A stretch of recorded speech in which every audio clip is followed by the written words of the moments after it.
Ilmu apa yang harus kita pelajari? Imam Masjidil Haram, Imam Masjid Nabawi itu bacaannya panjang karena kebutuhan makmumnya. Al-imamu khodamul jamaah. Pemimpin itu pelayan jamaah, bukan yang dilayani oleh jamaahnya. Asyhadu an la ilaha illallah wahdahu la syarikalah wa asyhadu anna Muhammadan abduhu wa rasuluh. Allahumma sholli wa sallim wa barik ala sayyidina Muhammad wa ala alihi wa sahbihi wa man tabi'ahum bi ihsanin ila yaumil qiyamah. Amma ba'd. Raditu billahi rabba wa bil islami dina wa bi Muhammadin nabiyya wa rasula. Rabbi zidni ilma warzuqni fahma. Amin. Yang saya hormati Ibu Ketua Ahwat Bergerak Magelang beserta seluruh jajaran pengurus, ibu-ibu dari Aisyah, dari Muslimat, dari MPP Borobudur, dan semua yang hadir pada siang hari ini yang saya hormati dan dimuliakan Allah Subhanahu wa Ta'ala. Kita bersyukur hari ini dapat melaksanakan kewajiban kita yang paling utama sebagai seorang mukmin, yaitu thalabul ilmi, menuntut ilmu. Karena orang yang mukmin itu mengisi waktu hidupnya hanya untuk 5 perkara saja. Yang pertama untuk menuntut ilmu, karena itu kewajiban yang paling pokok. Thalabul ilmi faridatun ala kulli muslim. Menuntut ilmu itu fardu, kewajiban bagi tiap-tiap muslim, baik laki-laki maupun perempuan. Allah akan memuliakan orang yang beriman dan berilmu. Yarfa'illahil ladzina amanu minkum walladzina utul ilma darajat. Yarfa'illahil ladzina amanu, akan ditinggikan derajat, dimuliakan derajat orang-orang yang beriman dan berilmu. Kewajiban kedua sesudah thalabul ilmi adalah beribadah kepada Allah. Ya, jadi menuntut ilmu dulu baru beribadah kepada Allah. Karena ibadah kita baru akan diterima Allah kalau ibadah kita ini berdasar ilmu. Syaratnya ibadah diterima itu ada 2. Syaratnya amal dan ibadah diterima oleh Allah itu 2. Yang pertama, ya, yaitu apa yang disebut sebagai shawab. Shawab itu beramal berdasarkan tuntunan, rujukan, keteladanan, contoh dari Nabi Muhammad sallallahu alaihi wasallam. Innal amala idza kana khalisan wa lam takun shawaban lam yuqbal. Suatu amal perbuatan itu kalau dikerjakan dengan ikhlas tapi tidak shawab, maka amal itu tidak diterima oleh Allah. Dan jika suatu amalan itu dikerjakan dengan shawab tapi tidak ikhlas, lam yuqbal, juga tidak akan diterima. Hatta kholison shawaban, au shawaban kholison. Amal itu baru diterima kalau dia memenuhi syarat ikhlas dan benar, shawab. Dikerjakan ikhlas, artinya niatnya karena Allah. Shawab maksudnya ibadahnya itu berdasarkan apa yang dituntunkan, yang diajarkan, yang dibimbingkan, dicontohkan oleh Nabi Muhammad Sallallahu Alaihi Wasallam. Karena dalam ibadah Allah menyatakan wa ma umiru illa liya'budullaha mukhlishina lahuddin. Dan tidaklah kalian diperintahkan wa ma umiru, ya, dan tidaklah diperintahkan kepada kalian kecuali kalian diperintahkan beribadah kepada Allah mukhlishina lahuddin, dan membersihkan, mengikhlaskan, mensucikan ibadah itu sesuai dengan tuntunan dalam agama. Jadi tidak membuat tata cara tersendiri. Makanya ibadah kita itu baru akan diterima oleh Allah kalau kita kerjakan dengan niat ikhlas dan dikerjakan dengan dasar ilmu.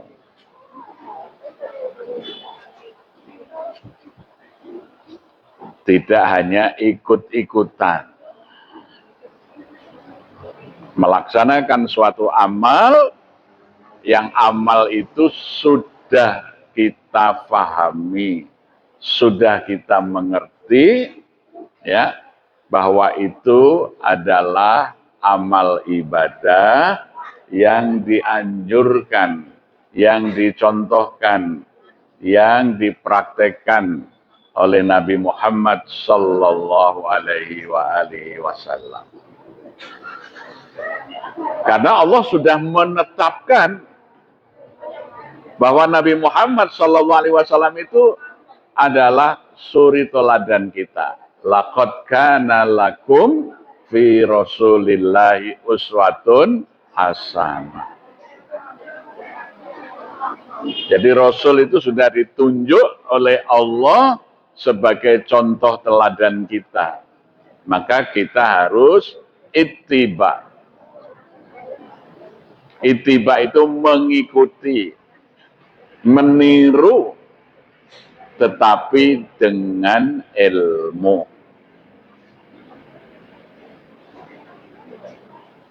Allah di dalam surah Ali Imran ayat 31 memerintahkan, "Qul in kuntum tuhibbunallah fattabi'uni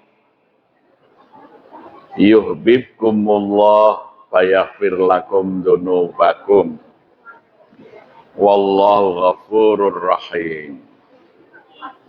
Katakanlah, jika kamu mencintai Allah, ittiba'lah kepadaku, kepada Nabi Muhammad sallallahu alaihi wasallam.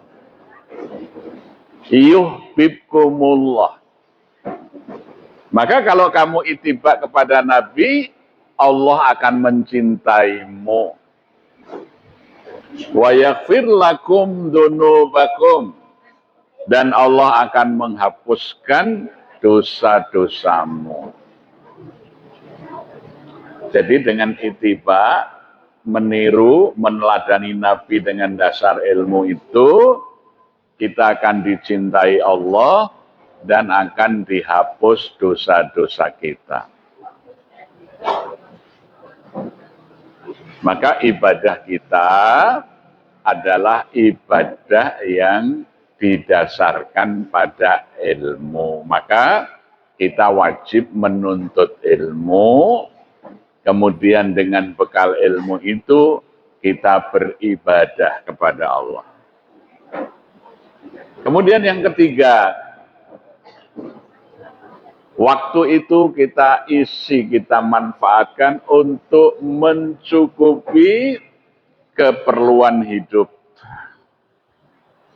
Jangan sampai hidup kita itu menjadi beban dan tanggungan orang lain. Ya, hidupnya orang mukmin itu hidup yang penuh kehormatan karena dia mampu mencukupi kebutuhannya sendiri. Tiap-tiap kita hendaknya berusaha untuk bisa mencukupi keperluan hidup kita. Dan ketika orang mau bertawakal kepada Allah, Allah akan mencukupi kebutuhannya. Di dalam surah At-Tolak ayat yang ke-6, Allah berfirman, "Wa may yattaqillaha yaj'al lahu makhraja wa yarzuqhu min haitsu la yahtasib wa may yatawakkal 'alallah fahuwa hasbuh." Barang siapa mau bertakwa kepada Allah, Allah akan memberi jalan keluar dari tiap-tiap kesulitannya. Dan Allah akan memberi rezeki dari arah yang tidak disangka datangnya. Dan barang siapa mau bertawakal kepada Allah, Allah akan mencukupi semua keperluannya. Jadi dengan bertakwa itu, yang pertama Allah akan memberi jalan keluar kalau kita sedang menghadapi persoalan dan masalah. Bertakwa kepada Allah, yaj'alahu makhraja. Allah akan memberi jalan keluar. Karena semua masalah itu tentu datang sebagai ujian dari Allah kepada kita. Jadi Allah itu yang memberi soal, tentu Allah yang paling bisa menjawab. Ya.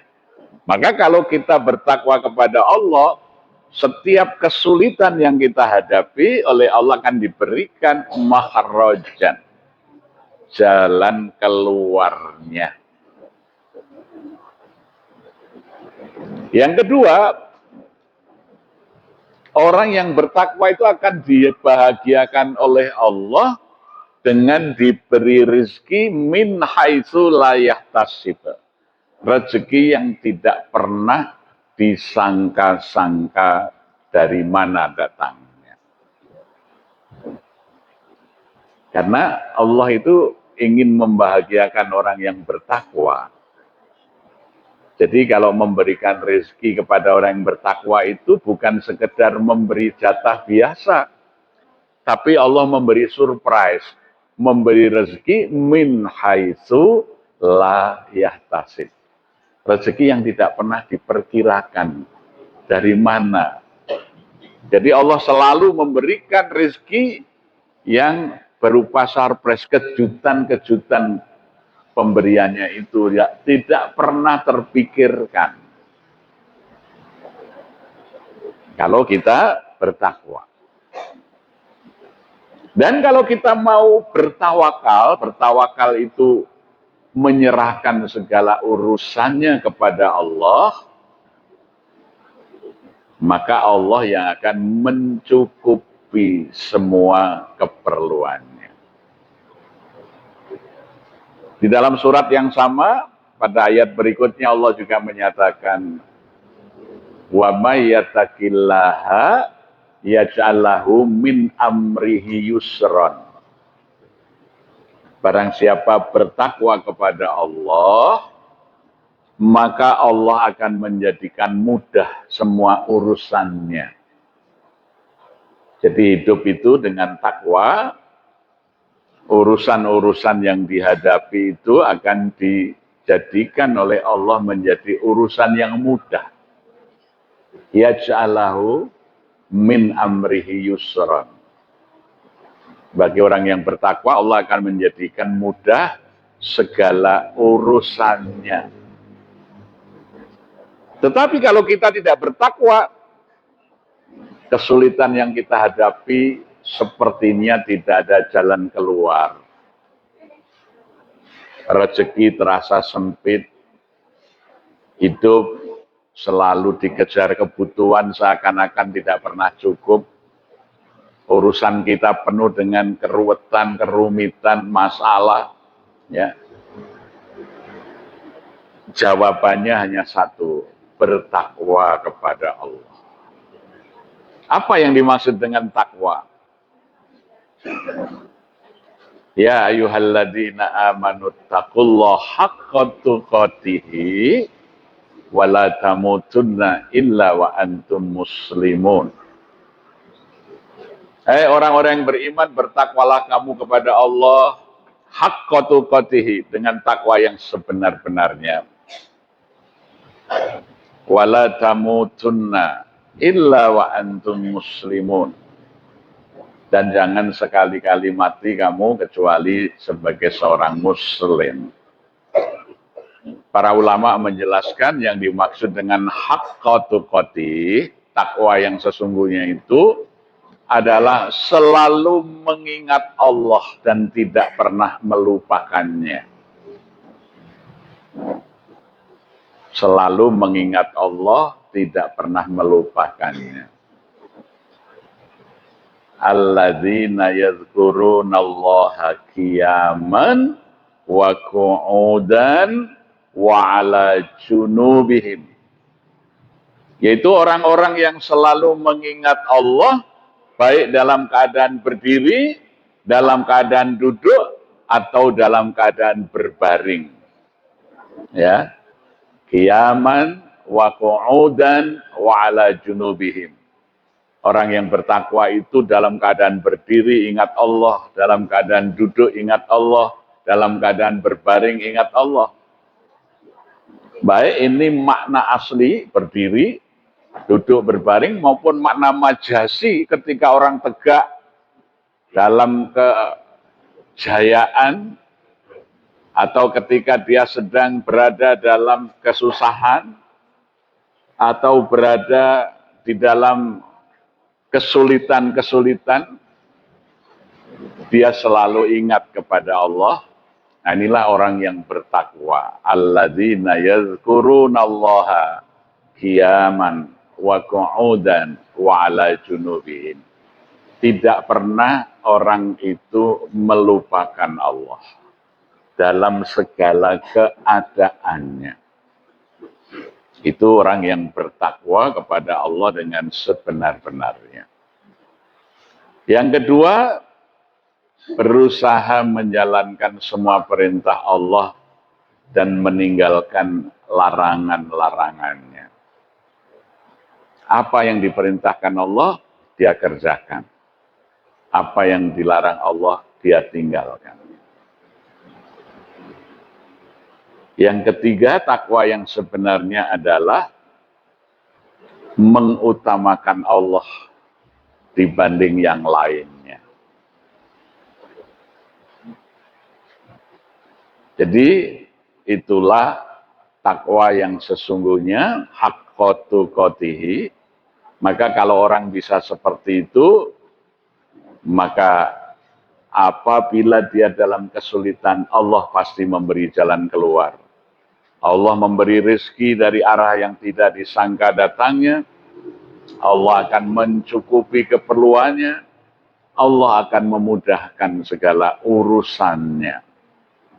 Jadi sesungguhnya hidup itu menjadi nikmat, nyaman kalau kita ini bertakwa.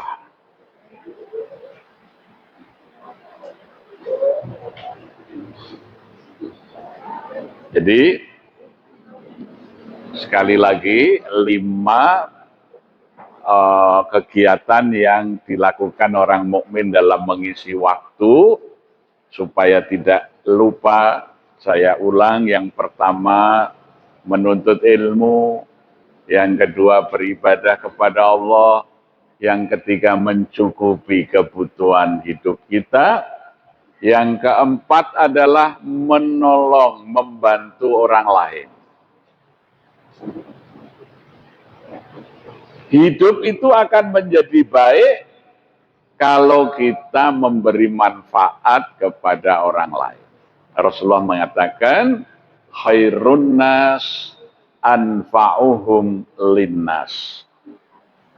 Sebaik-baik manusia itu yang paling banyak manfaatnya untuk manusia yang lain. Ya. Manusia yang paling baik, manusia yang paling banyak memberi manfaat pada orang lain. Hidupnya itu selalu memberi manfaat, kebaikan kepada orang lain. Itulah khairun nas, sebaik-baik manusia di hadapan Allah adalah orang yang banyak bermanfaat untuk orang lain. Maka hidupnya orang yang beriman itu setelah mampu mencukupi kebutuhannya sendiri, hendaknya dia berpikir bisa membantu menolong orang lain. Tidak pernah orang mukmin itu berpikir menjadi beban orang lain, tetapi selalu berpikir bisa memberi manfaat. Maka hendaknya kita biasakan, kita latih sejak anak-anak itu masih kecil, supaya selalu memikirkan orang lain, tidak hanya memikirkan dirinya sendiri.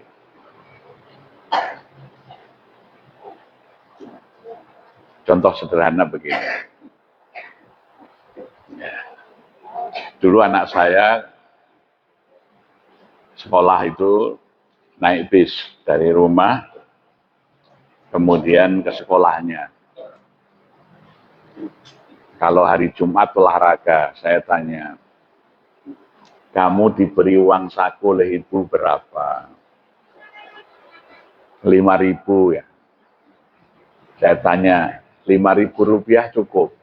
Cukup untuk apa? Naik bis waktu itu, ketika anak saya SMP itu pulang balik dari rumah ke SMP Negeri 5 itu 1.000 rupiah. Karena 500 rupiah ongkos naik bis. Terus yang 1.500 digunakan untuk makan soto di kantin sekolah. Yang 500 beli es teh. Pas 5.000. Saya tanya, itu cukup? Cukup. Saya bilang tidak cukup. Ini saya tambah 10.000. Loh, untuk apa ini? Hari Jumat kan olahraga, mungkin ada temanmu yang habis olahraga haus, mau jajan, mau minum es, lihat kamu minum, tidak bisa minum karena orang tuanya nggak ngasih uang saku. Kamu cari, kamu traktir.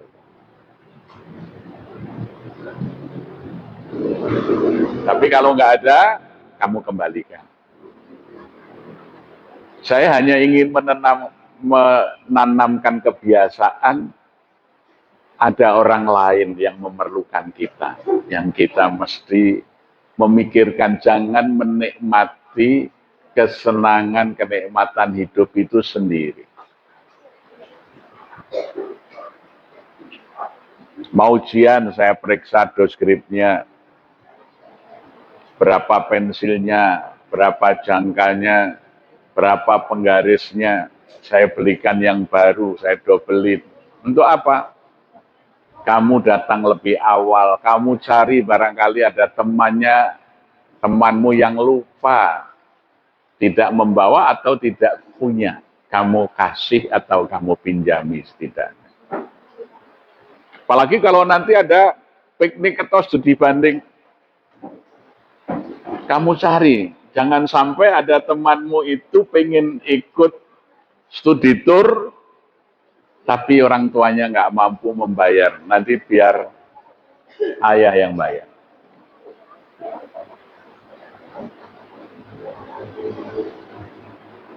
Dan saya beruntung, anak ini kemudian ketika kuliah, dia sudah mandiri, tidak mau saya biayai kuliahnya itu. Dia kuliah di Jakarta, di Universitas Indonesia, itu sudah bisa hidup dari menulis artikel, tulisannya muncul di Kompas, di Tempo, di Republika, sudah nulis buku, dan bahkan dia sewa rumah, tidak hanya satu kamar, dia tampung teman-teman kuliahnya yang datang dari keluarga tidak mampu. Jadi masih mahasiswa sudah bisa membantu teman-teman kuliahnya. Karena apa? Karena terlatih memikirkan orang lain, tidak hanya memikirkan dirinya sendiri. Sebab kadang-kadang guru di sekolah itu malah mengajarin kikir. Ya, anak-anak bawa alat tulis, jangan dipinjam-pinjamkan. Malah dilarang minjamkan. Kalau saya suruh minjamin. Ya. Karena hidup itu baru akan menjadi baik ketika hidup kita itu bermanfaat untuk orang lain. Itulah yang diajarkan di dalam Islam. Khairun nas anfa'ahum linnas. Jadi hidup itu baru bermakna kalau kita itu memberi manfaat pada orang lain. Tidak hanya untuk dirinya sendiri.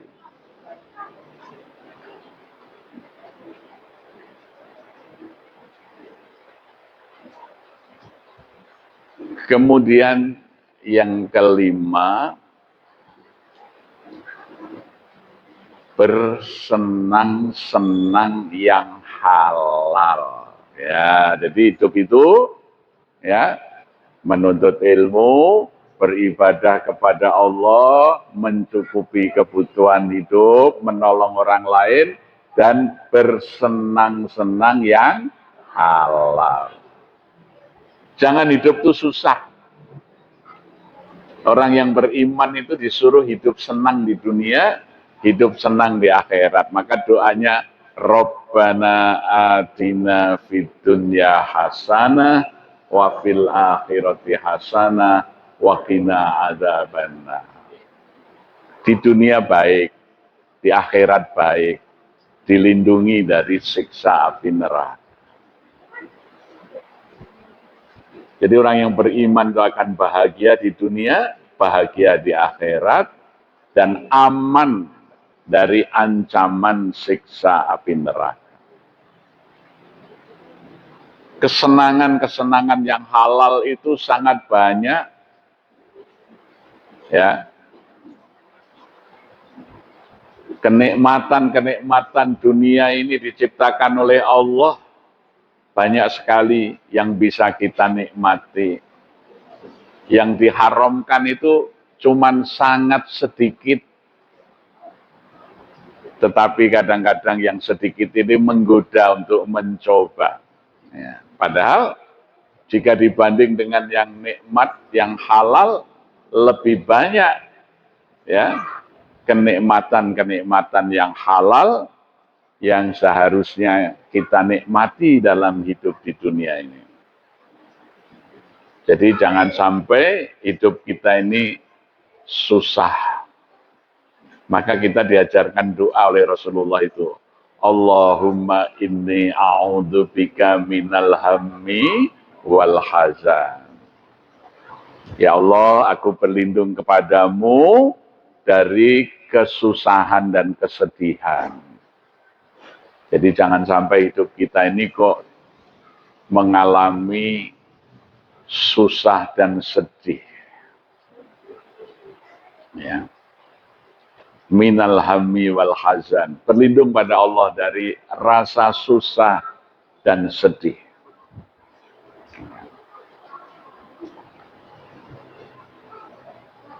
Wa'udzubika minal ajli wal kasal. Kita ini juga berlindung dari nasib malang, dari apes, celaka, dan sifat pemalas.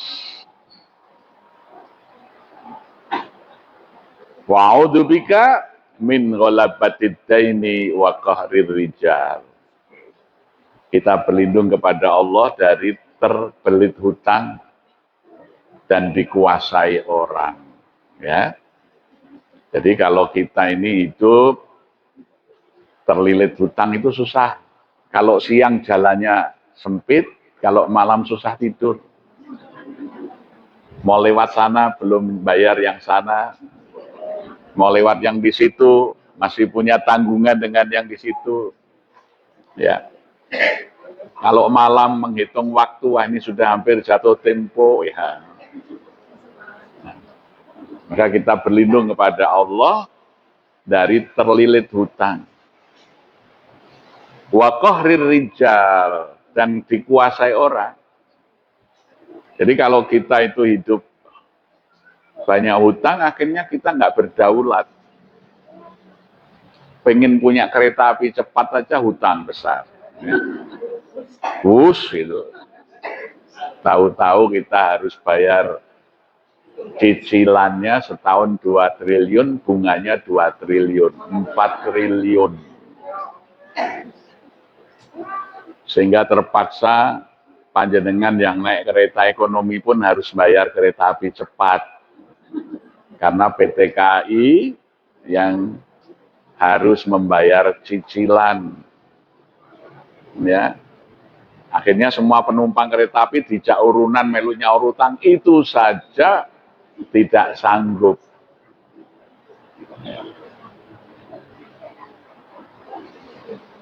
Jadi berat dengan hutang itu, ekonomi kita ini ya sudah banyak sekali hutang, tetapi hutangnya belum menghasilkan. Membangun bandara, ternyata bandaranya jadi dari hutang, tapi nggak ada penumpang pesawatnya. Ya, itu bandara Kediri, bandara Purbalingga, bandara Kertajati, malah do tinggu angon wedhus ya. Ya. Padahal itu harus dibayar hutangnya dengan besar. Sehingga mengakibatkan apa? Ekonomi kita menjadi berat. Jadi hutang itu memperberat kehidupan. Makanya Bapak Ibu semuanya, nah kita berlindung kepada Allah. Minal hammi wal hazan, wa'udzubika minal ajali wal kasal, wa'udzubika min ghalabatid daini wa qahrir rijal. Jadi sekali lagi, hidup kita untuk 5 aktivitas itu. Menuntut ilmu, beribadah kepada Allah, mencukupi kebutuhan hidup, menolong orang lain, dan bersenang-senang yang halal. Nah, ilmu apa yang harus kita pelajari? Sekarang berkait dengan thalabul ilmi. Apa yang diwajibkan oleh Allah kita pelajari itu apa? Al ilmu salasah. Wa ma siwa dzalika fadlun. Ilmu itu ada 3. yang wajib kita pelajari itu 3 ilmu. Yang ini fardu ain. Maksudnya tiap-tiap pribadi kita harus belajar. Wa ma siwa dzalika fadlun. Selain ilmu yang 3 ini, mempelajarinya itu hanya keutamaan.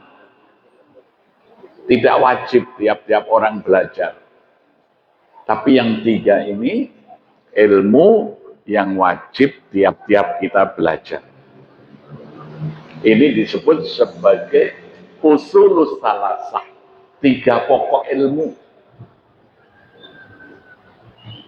Rasulullah menjelaskan al-ilmu salasah wa ma siwa dzalika fadlun.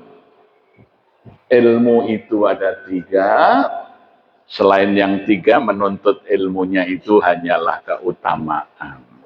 Adapun 3 ilmu itu, yang pertama adalah ayatun muhkamatun. Ayat-ayat yang muhkamat. Artinya ayat-ayat Quran yang jelas, yang bisa menjadi pegangan hukum. Sehingga kita mengerti mana yang wajib, mana yang haram. Supaya hidup kita selamat menjadi orang yang bertakwa.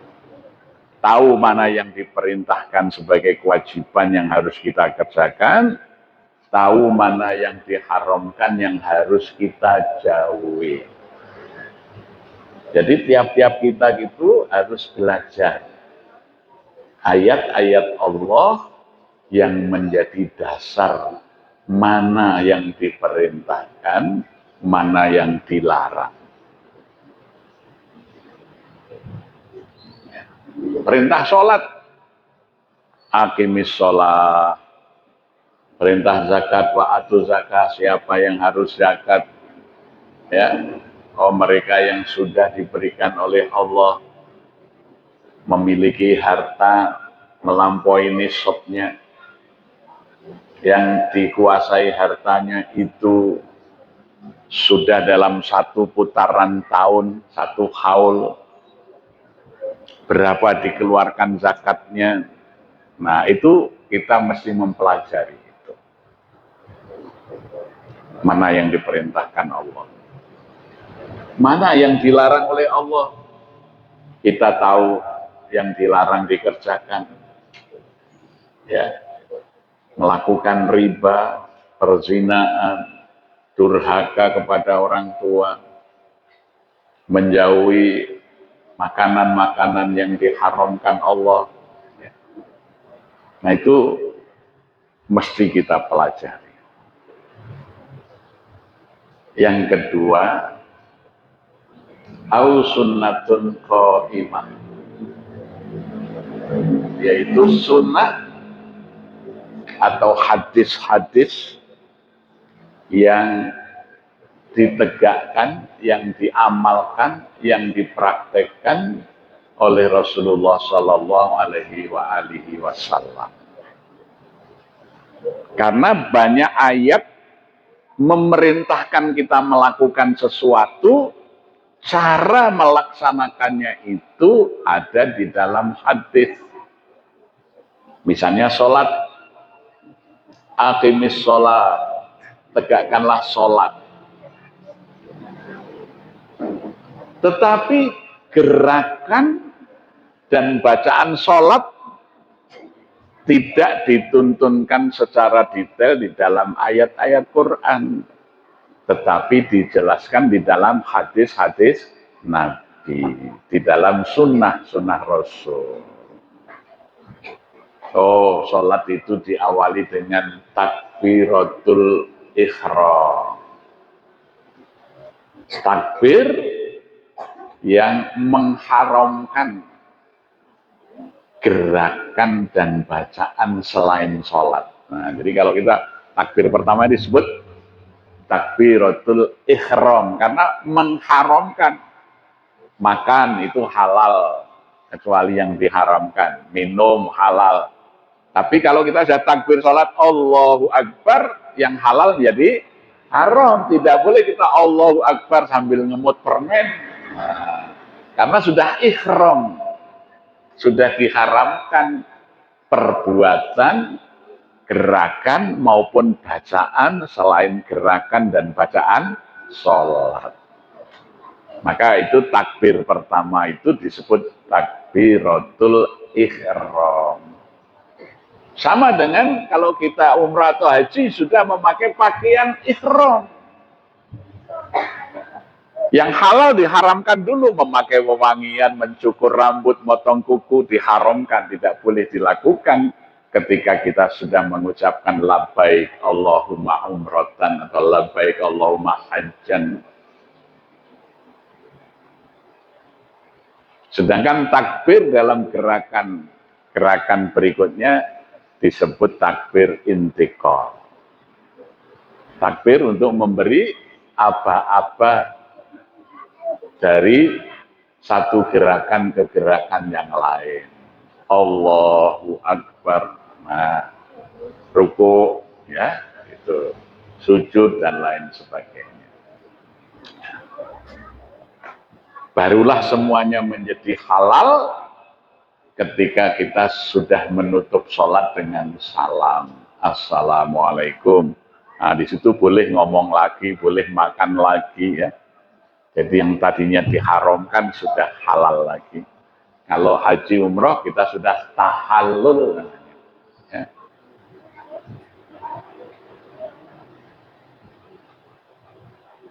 Jadi ayat-ayat Al-Quran yang muhkamat, hadis-hadis yang menjadi dasar amaliyah kita itu kita pelajari. Sehingga setiap kita melakukan amal, kita berdasarkan ilmu yang benar, berdasarkan tuntunan yang tepat. Karena dengan ittiba, tuntunan yang tepat dari Rasulullah SAW, apa yang kita lakukan itu mendatangkan kecintaan Allah dan akan menghapus dosa-dosa kita. Contoh paling sederhana saja, kita itu dilarang oleh Rasulullah itu sholat dengan menekuk lengan, ya. Nah, misalnya begini, bajunya ditekuk lengannya ini tidak dibolehkan, ya. Ini contoh sederhana saja, banyak yang tidak tahu, ya. Dan itu contoh-contoh saja dari sunnah-sunnah yang diajarkan oleh Rasulullah SAW di dalam hidup. Kalau kita berjalan, kita yang berjalan, yang diperintahkan mengucap salam kepada mereka yang duduk, yang kita lewati itu. Ya. Jadi yang berjalan memberi salam kepada yang duduk, yang naik kendaraan memberi salam kepada yang berjalan. Ya. Artinya apa? Mereka yang dalam posisi lebih baik, lebih terhormat, itu yang dianjurkan mendahului, menyapa. Ya. Tidak seperti tradisi masyarakat feodal. Orang yang pangkatnya lebih tinggi, kalau menurut Islam dia yang lebih dahulu harus menyapa. Ya, kalau kita yang bawahan yang harus menyapa atasan, ya.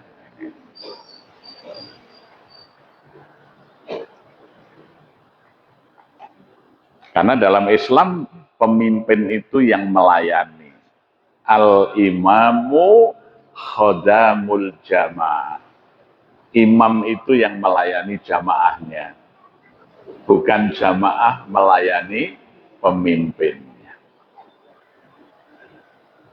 Maka kalau mimpin sholat pun menjadi imam, tidak boleh mengukur kemampuan imamnya itu sendiri. Imam harus memikirkan makmumnya. Ada makmumnya yang sepuh, yang tidak kuat berdiri lama, ya maka jangan panjang-panjang bacaannya. Pernah di masa Nabi SAW itu, sahabat Mu'ad bin Jabal itu menjadi imam pada kaumnya. Karena dia ditunjuk Rasulullah untuk menjadi gubernur di Yaman. Yaman itu selatan Saudi, kira-kira 1000 kilometer. Waktu mengimami kaumnya sholat Isya, sahabat ini, Mu'ad bin Jabal ini membaca surah Al-Qamar. Panjang. Ada makmumnya yang punya keperluan segera ingin antri menyirami kebun kurmanya. Karena airnya bergantian dengan petani yang lain. Kalau di desa kita lep sawah itu gantian di musim kemarau airnya. Tapi makmum Mu'ad bin Jabal ini sholat Isya bacanya surah Al-Qamar di rakaat pertama panjang. Orang ini sudah tidak khusyuk. Akhirnya dia memisahkan diri dengan mengucapkan Assalamualaikum. Kemudian dia mundur, melanjutkan sholat sendiri lebih cepat dari Mu'ad bin Jabal. Salam, segera dia pergi ke kebunnya. Nah, kejadian ini ditanyakan oleh jamaah yang lain kepada Mu'ad bin Jabal. Ya Mu'ad, bagaimana pendapatmu si Fulan yang meninggalkan jamaah hanya untuk menyiram kebun kurmanya itu? Jawabnya Mu'ad bin Jabal, dia itu orang yang mengutamakan dunia daripada akhirat. Orang ini dicibir oleh tetangganya. Wah, ngurusin kurma aja sampai meninggalkan jamaah. Nah, satu hari orang ini melihat Sayyidina Mu'ad bin Jabal sedang berbicara dengan Rasulullah SAW. Orang ini kemudian lapor kepada Nabi, ya Rasulullah, Mu'ad ini imam di kaumku. Satu hari dia ngimami sholat Isya dengan membaca surah Al-Qamar. Sedangkan aku sangat terdesak kepentingan untuk segera menyiram kebun kurmaku. Maka aku kemudian memisahkan diri dari sholatnya, aku ucapkan salam, aku bersegera ke kebunku. Kemudian Mu'ad ini mengatakan kepada kaumku, aku ini orang munafik yang lebih mencintai dunia. Rasulullah tiba-tiba wajahnya memerah. Beliau marah kepada Mu'ad bin Jabal. Ya Mu'ad, janganlah kamu menimbulkan fitnah dalam agamaku. Maka hendaknya kalau kamu mengimami kaummu, pikirkanlah keperluan kaummu itu. Maka kalau sholat Isya, bacalah Al-Buruj. Maksudnya, ojo dawa-dawa ning imami. Kira-kira nek ngisa ya sak dawane surat Al-Buruj itu.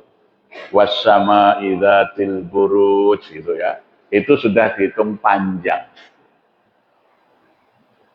Ini adalah pertimbangan kepentingan kaumnya yang dilayani. Tidak boleh karena hafalannya panjang, ngimami bacanya panjang. Orang keburu mau buka warung, orang yang mau punya keperluan lain menjadi tidak khusyuk. Jadi imam itu harus peka terhadap keperluan jamaahnya. Karena banyak orang itu pergi umroh, pergi haji, pulang jadi imam di masjidnya, niru imam Masjidil Haram.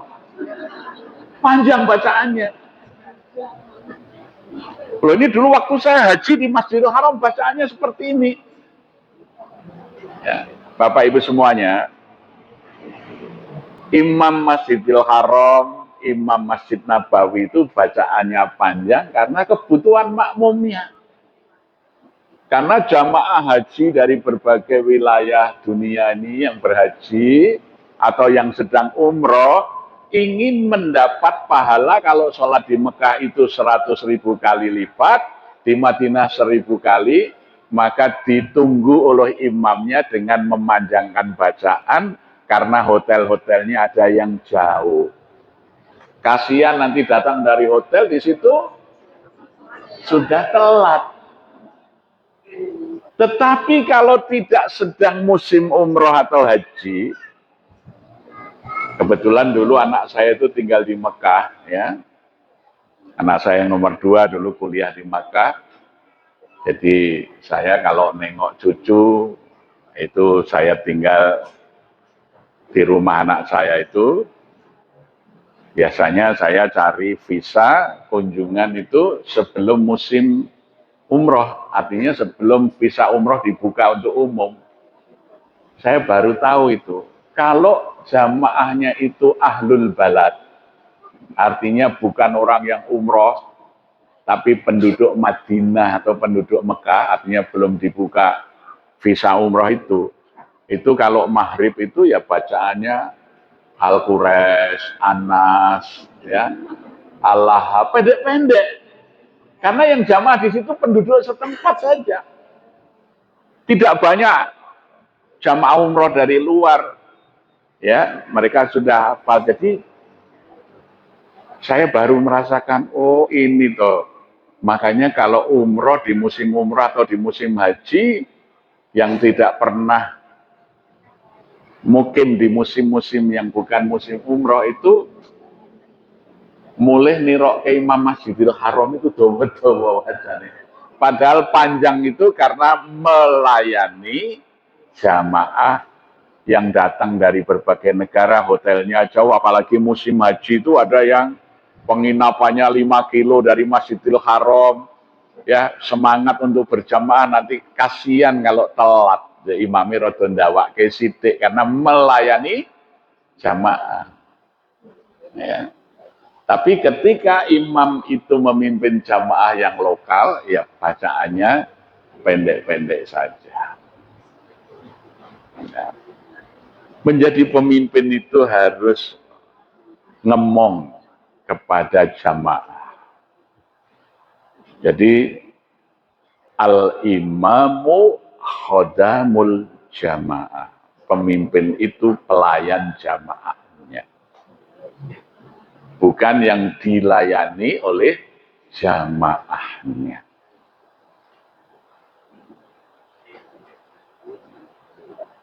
Jadi oleh karena itu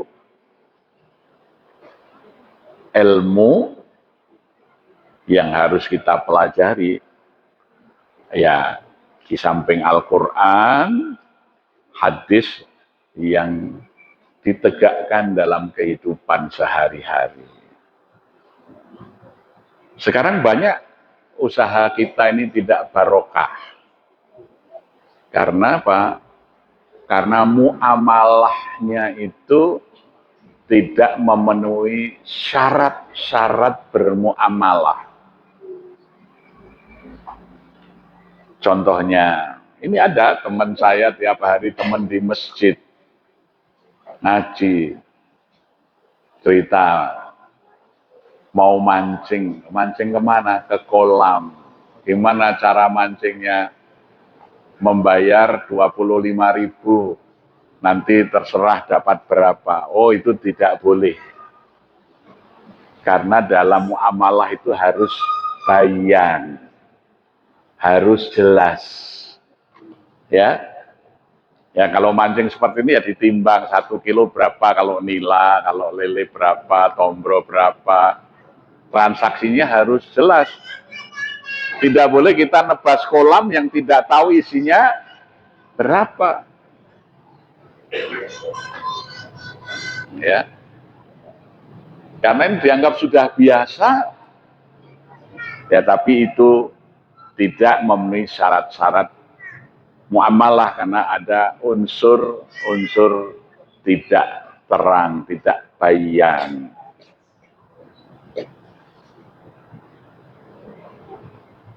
Ikut lomba berhadiah, tapi hadiahnya dari uang pendaftaran. Ya. Itu ada unsur gharar, maka itu sama dengan judi. Ya. Jadi tidak boleh hadiahnya itu dikumpulkan dari uang pendaftaran, terus dilombakan. Ya. Banyak dalam kehidupan kita ini kebiasaan-kebiasaan yang tidak sesuai dengan aturan-aturan dalam agama. Nah, ini karena apa? Karena banyaknya orang Islam yang tidak mempelajari ayat-ayat yang muhkamat, sunnah-sunnah yang qaimat. Kemudian ilmu yang ketiga yang wajib kita pelajari adalah faraid yang adil, faridhatun adilatun. Faraid itu ilmu tentang pembagian harta, termasuk di dalamnya mawaris, tentang waris. Banyak sekarang ini orang muslim yang tidak ngerti hukum waris. Tidak ngerti tentang harta dalam keluarga. Jadi misalnya suami istri. Suami istri ini kalau mendapat harta selama masa perkawinan, maka itu disebut harta syirkah, harta bersama. Kecuali harta yang didapat dari asal waris masing-masing itu tetap menjadi haknya masing-masing. Warisan yang diterima istri itu haknya istri, tidak menjadi harta bersama. Warisan yang diterima suami menjadi harta suami, bukan menjadi harta bersama. Tapi harta yang diperoleh di dalam kehidupan berkeluarga dari hasil kerja, sekalipun yang bekerja hanya salah satu, tapi itu menjadi harta bersama. Maka kalau terjadi perpisahan karena meninggal atau bercerai, harta bersama ini separuh masing-masing. Suaminya meninggal, maka harta bersama ini diparuh dulu 50% milik istri, 50% ini nanti menjadi warisan untuk anak-anaknya. Istrinya pun masih menjadi ahli waris. Sehingga istri nanti mendapat separuh dari harta bersama, ditambah kalau dia punya anak mendapat tambahan 1/16, kalau tidak punya anak mendapat tambahan 1/8. Ya. Sekarang ini banyak yang suaminya meninggal, hartanya dibagi anak-anaknya, istrinya tidak dapat. Akhirnya malah istrinya itu numpang ke rumah anak-anaknya, ya, tanpa punya bekal harta yang memadai. Ya.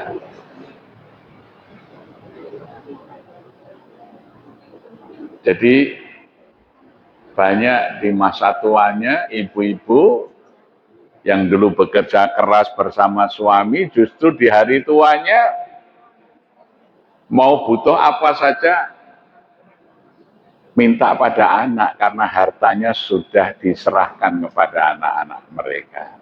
Lupa dia mengambil haknya sendiri. Anak-anak pun tidak paham. Wong itu harta ibunya kok ya diminta, ya gitu ya. Jadi faraid atau ilmu tentang pembagian harta ini juga harus difahami kalau kita ingin hidup kita ini sesuai dengan aturan. Maka hidup kita akan baik. Ya. Karena saya lihat 3 hal ini sangat kurang dipelajari oleh masyarakat awam. Kadang-kadang ngaji itu lebih banyak unsur hiburannya daripada ilmunya. Ya. Sehingga hal-hal yang pokok dalam kehidupan sering tidak dipahami. Padahal sering ngaji, ini orang mudeng opo-opo. Ya. Karena kalau ngaji itu lebih senang dapat hiburan karena penceramahnya lucu, ya, menghibur, tapi ilmunya kurang. Nah, oleh karena itu, Ahwat Bergerak ini harus menjadi sarana kita semuanya benar-benar meningkatkan kualitas pemahaman kita terhadap Islam. Karena dengan pemahaman terhadap Islam yang benar, hidup kita akan lebih baik, hidup kita akan lebih barokah, hidup kita akan lebih membahagiakan, karena memang Islam itu adalah jalan menuju kebahagiaan hidup di dunia sampai di akhirat. Wa anna hadza siratim mustaqima fattabi'uhu wa la tattabi'us subula fattafarraqu bikum an sabili. Dzalikum wasaqum bihi la'allakum tattaqun. Inilah ajaran Islam, Al-Quran ini jalan yang lurus, ikutilah dia. Jangan mengikuti pendapat-pendapat yang lain, karena kamu akan tersesat, tercerai-berai dari jalan Allah. Yang demikian kami wasiatkan kepadamu, agar kamu bertakwa. Demikian kajian kita siang hari ini, mudah-mudahan bermanfaat. Ada salah dan kurangnya mohon dimaafkan. Aku qauli hadza wa nastaghfiruh innahu huwat tawwabur rahim. Assalamualaikum warahmatullahi wabarakatuh.